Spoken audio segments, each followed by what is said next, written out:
الحمد لله الحمد لله نحمده ونستعينه ونستغفره ونؤمن به ونتوكل عليه ونعوذ بالله من شرور أنفسنا ومن سيئات أعمالنا من يهده الله فلا مضل له ومن يضلل فلا هادي له وأشهد أن لا إله إلا الله وحده لا شريك له وأشهد أن محمدا عبده ورسوله أرسله بالحق بشيرا ونذيرا بين يدي الساعة فمن يطع الله ورسوله فقد رشد واهتدى ومن يعص الله ورسوله فقد ضل وغوى فإنه لا يضر إلا نفسه ولا يضر الله شيئا نسأل الله ربنا أن يجعلنا ممن يطيعه ويطيع رسوله ويتبع رضوانه ويجتنب سخطه فإنما نحن به وله أما بعد فإن خير الحديث كتاب الله وخير الهدي هدي محمد صلى الله عليه وآله وسلم وشر الأمور محدثاتها وكل محدثة بدعة وكل بدعة ضلالة وكل ضلالة في النار فأعوذ بالله السميع العليم من الشيطان الرجيم من همزه ونفخه ونفثه بسم الله الرحمن الرحيم واذكروا إذ أنتم قليل مستضعفون في الأرض تخافون أن يتخطفكم الناس فآواكم وأيدكم بنصره ورزقكم من الطيبات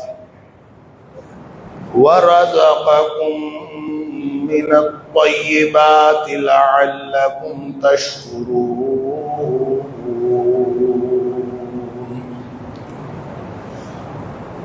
اور یاد کرو اس وقت کو جب تم تعداد میں تھوڑے تھے اور زمین میں کمزور سمجھے جاتے تھے اور تمہیں ہر وقت یہ ڈر لگا رہتا تھا کہ لوگ تمہیں نوچ کھسوٹ کر لیں گے، اچک لے جائیں گے۔ پھر ہم نے تمہیں جگہ دے دی. وَأَيَّدَكُمْ، پھر اللہ نے تمہاری مدد کی، بِنَصْرِهِ، تمہیں قوت عطا کی اپنی مدد سے، اور تمہیں پاکیزہ چیزوں سے رزق دیا، لَعَلَّكُمْ تَشْكُرُونَ، تاکہ تم شکر کرنے والے بنو. اللہ کریم نے جہاں دیگر بے شمار نعمتیں عطا فرمائی، ان نعمتوں کے اندر ایک نعمت آزادی کی نعمت ہے، اور یہ اتنی بڑی نعمت ہے کہ معاشروں کے اور افراد کے صرف طرز زندگی کے اندر ہی تبدیلی نہیں پیدا ہوتی اگر آزادی نہ ہو، بلکہ ان کے ذہنوں کے اندر اور ان کی سوچ کے اندر بھی تبدیلی پیدا ہو جاتی ہے. آزاد لوگ اور طرح سے سوچتے ہیں، غلام لوگ اور طرح سے سوچتے ہیں. اور آزادی اور غلامی کا یہ تصور بھی سمجھ لیجئے کہ اللہ فرماتا ہے وَمَا خَلَقْتُ الْجِنَّ وَالْإِنسَ إِلَّا لِيَعْبُدُونِ، کہ میں نے جنوں اور انسانوں کو اپنی غلامی کے لیے پیدا کیا. اور وہ جو ابتدائے آفرینش وعدہ ہوا تھا الست بربکم والا عالم ارواح کے اندر، تو ہم سب نے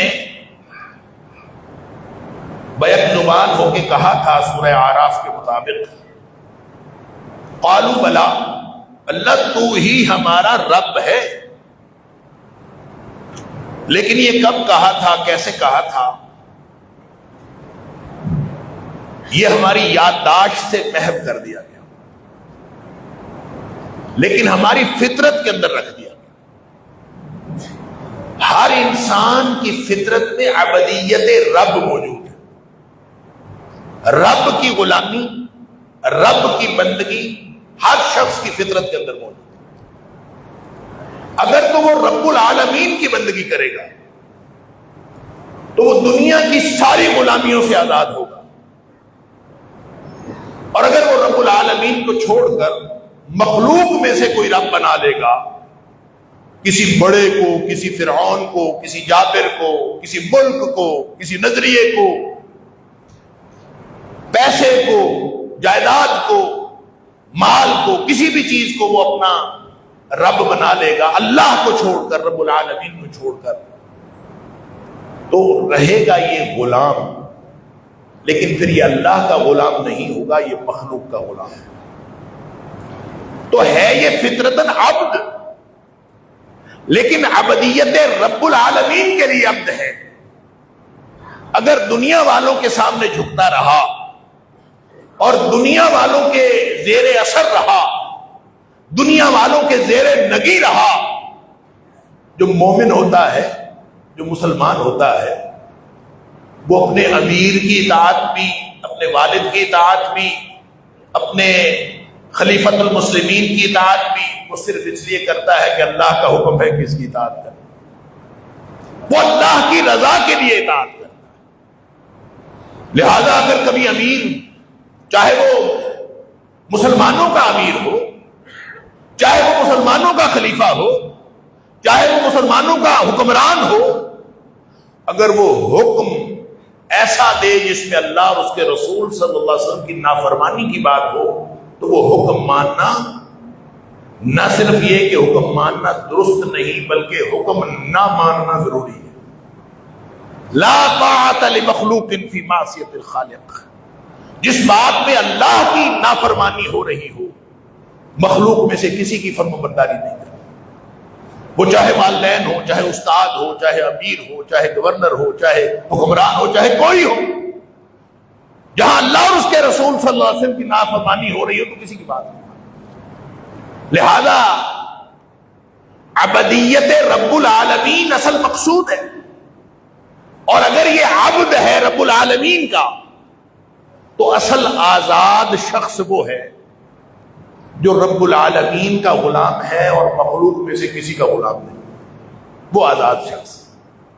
آزادی کا تصور اللہ کے ہاں یہ ہے، جیسے اقبال نے کہا تھا، وہ ایک سجدہ جسے تو گراں سمجھتا ہے، ہزار سجدے سے دیتا ہے آدمی کو نجات۔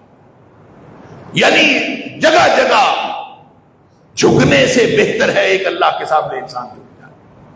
جب انسان ایک اللہ کے سامنے جھک جاتا ہے تو پھر اللہ تعالیٰ اس کو اصل آزادی کی حقیقت سمجھاتا ہے، اور آزادی جو اصل آزادی ہے اسی کی سمجھ میں آتی ہے جو ایک اللہ کے سامنے جھکنے والا ہوتا ہے۔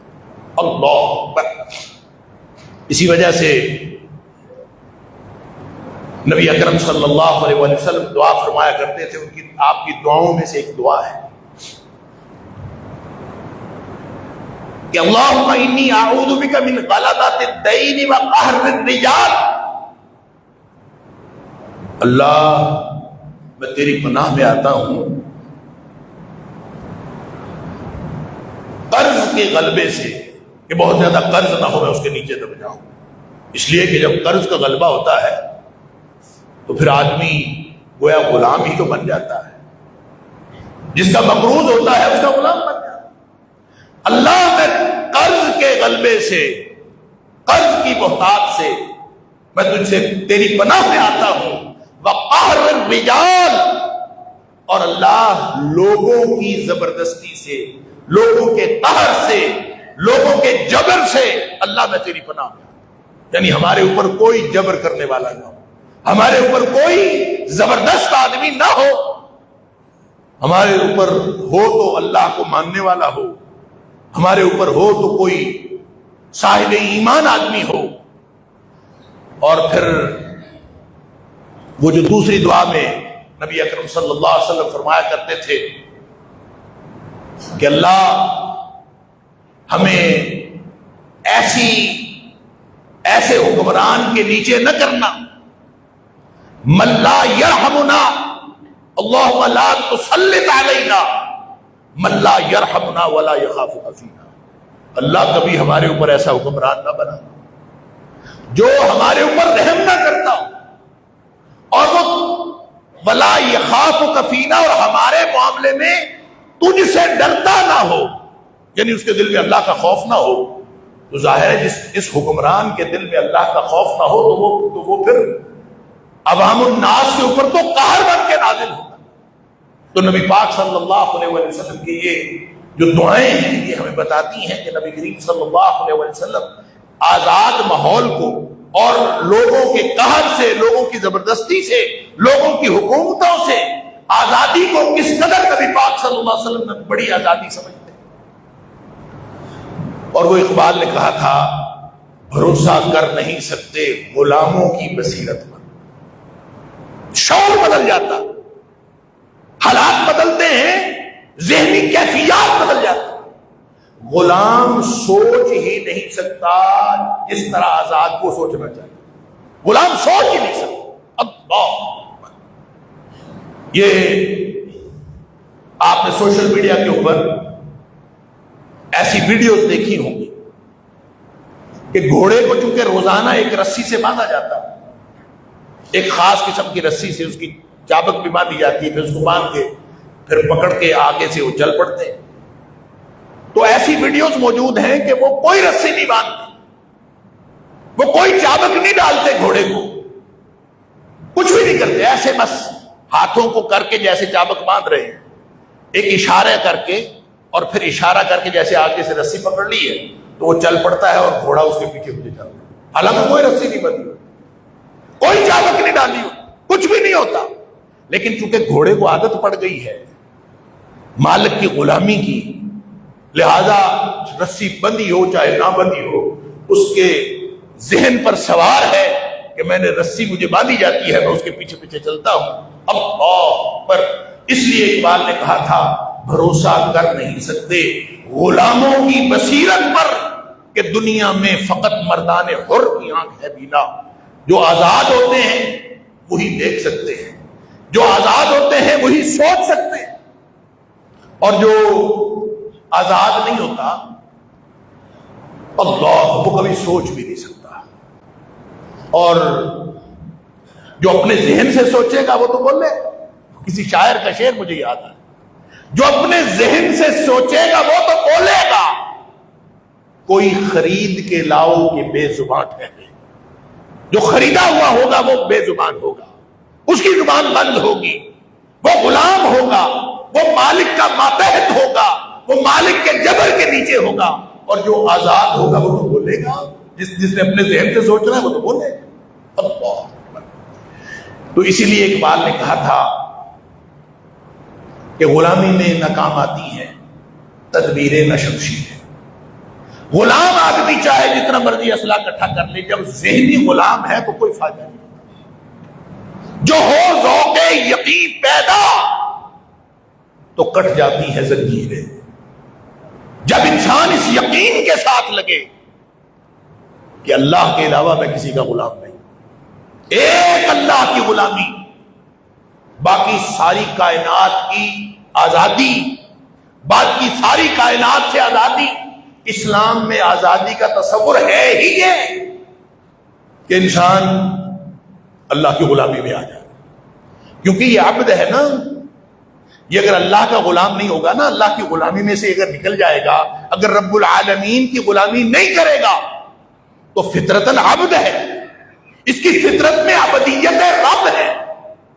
اگر یہ رب العالمین کی ماتحتی نہیں کرے گا, رب العالمین کی بندگی نہیں کرے گا, رب العالمین کی غلامی نہیں کرے گا, تو یہ کسی نہ کسی مخلوق میں سے کسی نہ کسی رب کی غلامی کرے گا. ہوگا غلام. آزاد صرف وہ ہوگا جو مخلوق کی ساری ہر قسم کی غلامیوں سے نکل کر اپنے آپ کو اپنے اللہ کی غلامی میں دے دے. اللہ.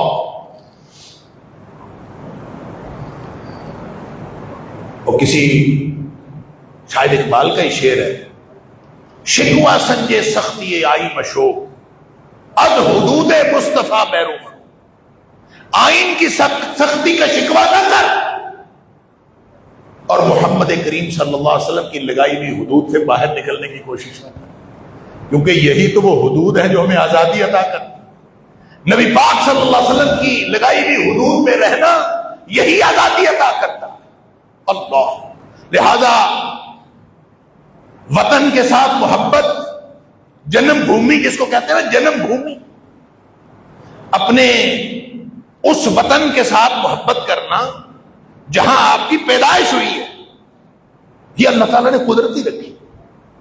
ہر شخص کے دل میں یہ محبت ہے, اور یہ محبت ان فطری محبتوں میں سے ہے گھر کی, اور جس جگہ انسان رہتا ہے اس جگہ کی محبت, یہ فطری محبتوں میں سے, انہی آزمائشوں میں سے ہے جو اللہ نے مختلف آزمائشیں, جو چیزیں انسان کے دل میں رکھی ہوئی, جیسے فرمایا وَأُحْضِرَتِ الْأَنفُسُ الشُّحَّ, اللہ نے ہر دل کے اندر بخیلی رکھی, ہر دل کے اندر بخیلی رکھی. لیکن یہ آزمائش کے لیے ہے.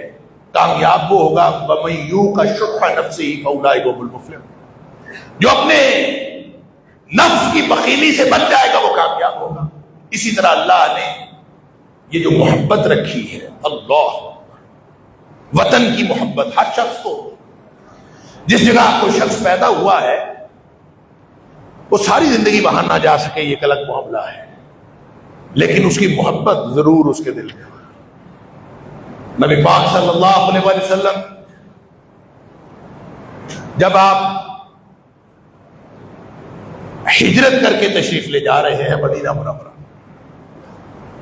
تو نبی کریم صلی اللہ علیہ وسلم نے مکہ مکرمہ کو مخاطب کر کے فرمایا, سبحان اللہ, ما اطیبک من بلد, شہروں میں سے تو کتنا پاکیزہ شہر ہے, واحبک الی, اور تو مجھے کتنا پیارا ہے. شہر کو مخاطب کیا, اپنے وطن کو مخاطب کیا, اس شہر کو جس میں رہتے تھے, تو کتنا پاکیزہ شہر ہے, اور کتنا تو مجھے محبوب شہر ہے, مجھے تو کتنا پیارا ہے. اگر یہ میری قوم مجھے نہ نکالتی, ولولا ان قومی اخرجونی من, اگر میری قوم مجھے یہاں سے نہ نکالتی, ما سکنت غیرک, میں کبھی تیرے علاوہ کسی شہر میں رہنا پسند ہی نہ کرتا، میں تیرے علاوہ کہیں رہنا پسند ہی نہ کرتا، جتنی محبت مجھے تجھ سے ہے، لیکن میری قوم نے مجھے نکال دیا، مجھے جانا پڑ گیا۔ اللہ، یہ محبت، اور اس محبت کو 4 چاند لگ جاتے ہیں، اس محبت کو 4 چاند لگ جاتے ہیں جب یہ آزاد ماحول میں ہو، لوگوں کے جبر سے آزاد ہو، کافروں کے کفر سے آزاد ہو، فرعونوں کی فرعونیت سے آزاد ہو، اور اس کو 4 چاند لگ جاتے ہیں۔ اور پھر خاص طور پر جب جو ہجرت ہوتی ہے وہ اس بنیاد پر ہو اور اس وجہ سے ہو کہ آپ کو کوئی پیچھے نظریہ ہے، کوئی پیچھے ایک ایسی نظریاتی قوت ہے جو آپ کو مجبور کر رہی ہے کہ آپ وہاں سے ہجرت کر لیں، کسی اور جگہ جا بسیں، بھلے آپ کی جنم بھومی آپ کو پسند ہے۔ یہی تو آزمائش ہے، جب کوئی نظریہ، کوئی آپ کا دین، آپ کا کوئی عقیدہ وہ رکاوٹ بن رہا ہو، یا آپ کا وطن اس میں رکاوٹ بن رہا ہو، تو وہاں سے ہجرت کر جانا ضروری ہے۔ اور نبی کریم صلی اللہ علیہ وسلم نے ہجرت فرمائی تھی، آپ نے اسی لیے تو فرمائی۔ اور دنیا کی دوسری ہجرت جو نظریے کی بنیاد پر ہوئی وہ بر صغیر کے اندر ہوئی۔ پہلی ہجرت، ہجرت مدینہ، جو صرف کلمہ طیبہ کی بنیاد پر ہوئی، کوئی اور مقصد نہیں تھا۔ اگر کوئی کسی اور مقصد کے لیے مدینہ آ بھی گیا، اس نے مدینہ آنے والوں کے ساتھ سفر کیا، اس نے ساری ہجرت کی صعوبتیں برداشت کی، اگر اس کا مقصد اللہ کے دین کی آبیاری نہیں تھا، اگر اعلاء کلمت اللہ اس کی مرضی نہیں تھی، اگر یہ اس کی نیت نہیں تھی، تو نبی کریم صلی اللہ علیہ وسلم نے فرمایا اس کو کچھ بھی نہیں ملے گا، اس لیے کہ انما الاعمال بالنیات۔ یہ اسی موقع پر نبی پاک صلی اللہ علیہ وسلم نے فرمایا تھا جب ایک اور شخص، اس نے بھی ہجرت کی تھی، اس نے بھی ساری سفری صعوبتیں برداشت کی تھی، لیکن وہ کلمہ طیبہ کے لیے نہیں تھی، اس کی ہجرت کسی خاص مقصد کے لیے تھی۔ کوئی خاتون وہاں پہ مدینہ میں قیام پذیر تھی، یہ اس سے شادی کرنا چاہتا تھا، اس نے اس کے اوپر شرط لگائی تھی کہ اگر تم مکہ چھوڑ کر مدینہ آ جائے تو میں تیرے ساتھ شادی کر لوں گی۔ لہذا جب مسلمان مکے سے مدینہ ہجرت کر رہے تھے، اس نے کہا موقع غنیمت ہے، اس نے موقع کو غنیمت جانا، اس نے بھی ہجرت کر۔ لوگوں نے نبی پاک صلی اللہ علیہ وسلم سے پوچھا، اللہ کے رسول صلی اللہ علیہ وسلم ہجرت تو اس نے بھی کی، آپ نے فرمایا انما الاعمال بالنیات، اعمال کا دار و مدار نیتوں پر ہے، وَإِنَّمَا لِكُلِّ امْرِئٍ مَّا نَوَىٰ، ہر شخص کو وہی ملے گا جس کی اس نے نیت کی ہے، جس نیت سے اس نے ہجرت کی ہے وہی ملے گا۔ اور پھر آپ نے اس کی وضاحت فرمائی فَمَنْ كَانَتْ هِجْرَتُهُ إِلَى اللَّهِ وَرَسُولِهِ فَهِجْرَتُهُ إِلَى اللَّهِ وَرَسُولِهِ، جس کی ہجرت اللہ اور اس کے رسول کے لیے ہوگی، فَهِجْرَتُهُ إِلَى اللَّهِ وَرَسُولِهِ، اس کی ہجرت اللہ اور اس کے رسول صلی اللہ علیہ وسلم کے کھاتے میں شمار ہوگی۔ وَمَنْ كَانَتْ هِجْرَتُهُ لِدُنْيَا يُصِيبُهَا، اب امرأة ينكحها، اور جس شخص کی ہجرت اس لیے ہو کہ اس نے دنیا کا فائدہ حاصل کرنا ہو، یا اس نے کسی عورت سے نکاح کرنے کے لیے ہجرت کی ہو، فَهِجْرَتُهُ إِلَى مَا هَاجَرَ إِلَيْهِ، اس کی ہجرت اسی کھاتے میں شمار ہوگی جس مقصد کے لیے اس نے ہجرت کی۔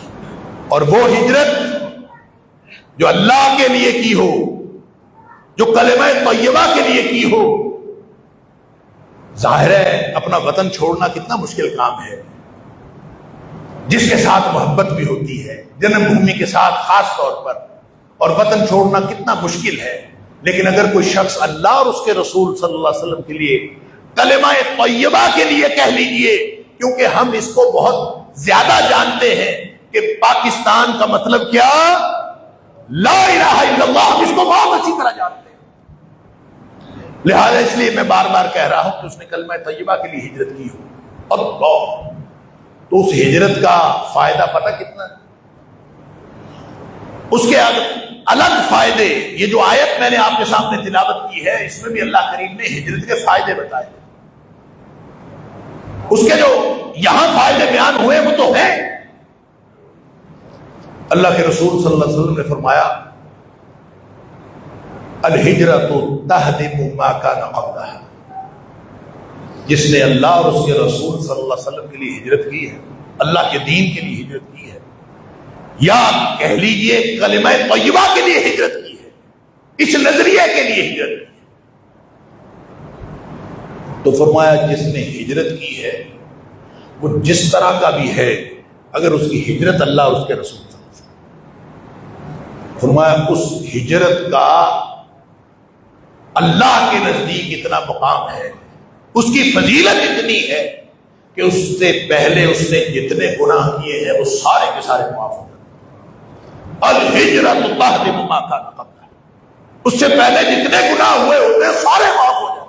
یہ اللہ نے ہجرت کے اندر اتنی فضیلت اور اہمیت رکھی، لہذا اگر ہجرت اللہ کے لیے ہو، اگر ہجرت کلمہ توحید کے نام پر ہو، تو پہلی ہجرت مدینہ ہوئی اور دوسری ہجرت پاکستان ہوئی، اور کلمہ کے نام پر اگر ہجرتیں تو بہت ہوئی ہیں دنیا میں، لیکن ہر ہجرت کا کوئی نہ کوئی مقصد ہوتا، خالص مقصد، اعلاء کلمت اللہ کا مقصد، اور لوگوں کو اس بات پر راغب کرنا، لوگوں کو اس بات پر موٹیویٹ کرنا کہ پاکستان کا مطلب کیا، لا الہ الا اللہ۔ ہمارے بزرگ بتایا کرتے تھے، اللہ تعالیٰ ان کی قبروں کو نور سے بھرے، وہ بتایا کرتے تھے کہ جب پاکستان بن رہا تھا تو ہم اس شوق میں پاکستان میں آئے تھے اپنے گھروں کو چھوڑ کے، ہمیں بتایا گیا تھا کہ وہاں اللہ کا دین نافذ ہوگا، وہاں پہ عدالتیں قرآن و سنت کے مطابق کام کیا کریں گی، وہاں پہ پورا نظام اللہ کے دین کا نظام ہوگا۔ کہتے ہیں آپ سوچ نہیں سکتے ہم کتنے خوش ہوا کرتے تھے، ہم نے کتنی خوشی خوشی اپنے وطن چھوڑے، اپنے مال مویشی چھوڑے، اپنے سارا کچھ چھوڑا، سارا گھر کا سامان چھوڑا، اور صرف جو تن بدن کے کپڑے تھے وہ لے کر ہم بھاگ کے پاکستان آ گئے، کیونکہ اتنا بڑا شوق تھا ہمارا کہ پاکستان کا مطلب کیا، لا الہ الا اللہ، اور وہاں جا کے اللہ کا دین نافذ ہوگا۔ اس سے بڑی اور کیا بات ہو سکتی ہے، اس سے بڑی اور نعمت کیا ہو سکتی ہے؟ اللہ اکبر۔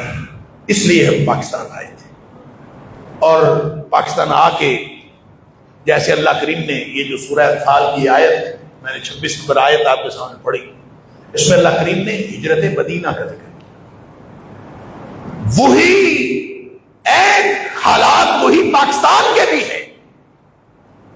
اللہ تعالیٰ فرماتا ہے کہ اس وقت کو یاد کرو جب تم تھوڑے تھے، زمین میں کمزور سمجھے جاتے تھے، ہر وقت تمہیں خطرہ لگا رہتا تھا، اللہ اکبر، فآواکم، پھر اللہ نے تمہیں جگہ دے دی، یہ پاکستان عطا فرما دیا۔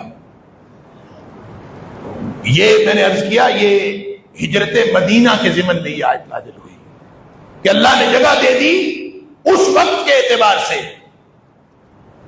اللہ تعالیٰ نے مدینہ میں جگہ دے دی، اللہ اکبر، اور صرف جگہ ہی نہیں دی، وَأَيَّدَكُم بِنَصْرِهِ، اپنی مدد کے ساتھ اللہ نے قوت بخشی، طاقتور بنا دیا۔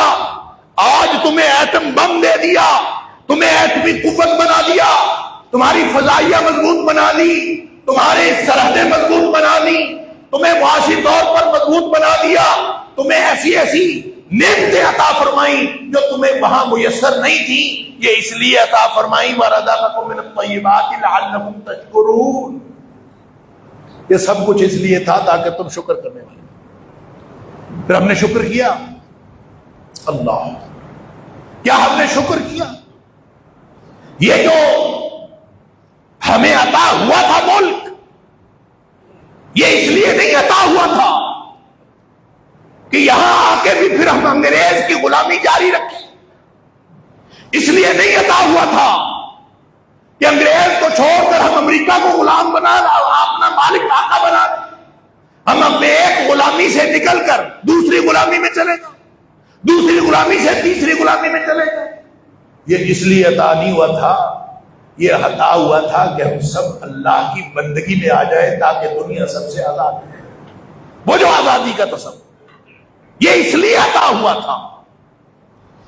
اور اللہ فرماتا ہے سورہ اعراف کے اندر وَلَوْ أَنَّ أَهْلَ الْقُرَىٰ آمَنُوا وَاتَّقَوْا لَفَتَحْنَا عَلَيْهِمْ بَرَكَاتٍ مِّنَ السَّمَاءِ وَالْأَرْضِ. یہ بستیوں کے لوگ اگر واقعی ایماندار ہوتے نا، جنہوں نے نعرہ لگایا تھا پاکستان کا مطلب کیا لا الہ، اگر یہ واقعتاً ایماندار ہوتے اور تقوی کی زندگی گزارتے، وَاتَّقَوْا، تقوی کی زندگی گزارنے کا مطلب پتہ کیا ہے؟ اس کا مطلب ہے ہر پالیسی اس لیے بنتی کہ ہمارا اللہ کس بات میں راضی ہے اور ہم نے اللہ کی ناراضگی سے بچنا ہے. ہماری خارجہ پالیسی، ہماری داخلہ پالیسی، ہماری معاشی پالیسی، ہماری تعلیمی پالیسی، ہماری ساری کی ساری پالیسیاں اس بنیاد پر بنتی کہ کس بات میں ہمارا اللہ ناراض ہے اور کس بات میں ہمارا اللہ راضی ہے. اللہ کی ناراضگی سے بچنا ہے، اللہ کی رضامندی حاصل کرنی ہے. اگر اس بنیاد پر تمہاری پالیسیاں بنی ہوتی لَفَتَحْنَا عَلَيْهِمْ بَرَكَاتٍ مِّنَ السَّمَاءِ وَالْأَرْضِ. اللہ فرماتا ہے ہم ان کے اوپر زمین و آسمان سے خیر و برکت کے دروازے کھول دیتے. وَلَٰكِن كَذَّبُوا، اور لیکن یہ لوگ جھوٹے نکلے، انہوں نے جھٹلا دیا، جو کہا تھا وہ کیا نہیں. اللہ فَأَخَذْنَاهُمْ بِمَا كَانُوا يَكْسِبُونَ، ان کے کرتوتوں کے سبب ہم نے پکڑ لیا. ہم شاید اللہ کی پکڑ میں، ہمارے حالات جو خراب ہیں شاید اللہ کی پکڑ، لیکن اس کے باوجود ہم کفر کی غلامی سے بچے ہیں، ہمیں آزاد ملک میسر ہے.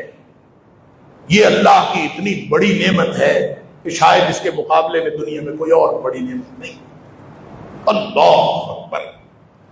اور پھر ایک بات اور سن لیجیے، جو ریاست بنتی نظریے کے نام پر ہے اور خاص طور پر دین کے نام پر، دین اسلام کے نام پر، جیسے ریاست مدینہ بنی تو وہ بھی اللہ کے دین کے لیے تھی. اس کی جو سرحدیں ہیں تھیں تو جغرافیائی سرحدیں، لیکن وہ جغرافیہ، وہ ریاست مدینہ کا جغرافیہ بنا کس نام پر تھا؟ اللہ کے نام پر.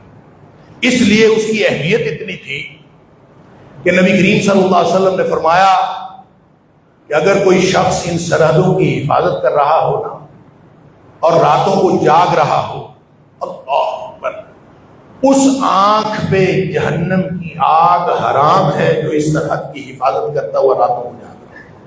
اللہ اکبر.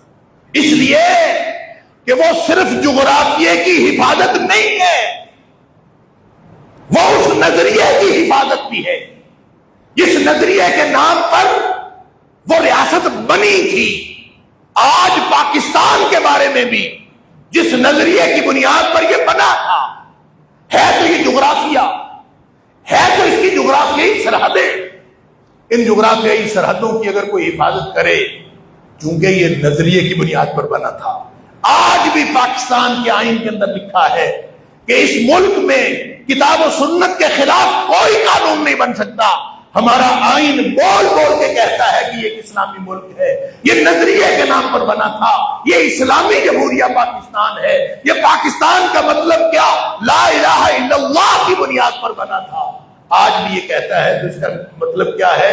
اس کا مطلب ہے کہ اس کی جغرافیائی سرحدیں اور ان کی حفاظت کرنا وہ ایسے ہی ہے جیسے نظریہ اسلام کی حفاظت. لہذا آج اگر کوئی شخص، انما الاعمال بالنیات تو ہے، نیتوں کے حالات تو اللہ جانتا ہے، لیکن اگر کوئی شخص آج ان جغرافیائی سرحدوں کی حفاظت کرتا ہے اور اس بنیاد پر کرتا ہے کہ یہ ہمارے ملک کی جو بنیاد ہے وہ نظریہ ہے، تو اس کو بھی وہی ثواب ملے گا جو اللہ کریم نے، جو نبی پاک صلی اللہ علیہ وسلم نے ریاست مدینہ کی حفاظت کے حوالے سے فرمایا کہ جو آنکھ جاگتی ہے اس ملک کی، اس ریاست کی حفاظت کرنے کے لیے، سرحدوں کی حفاظت، اس پر جہنم کی آگ حرام۔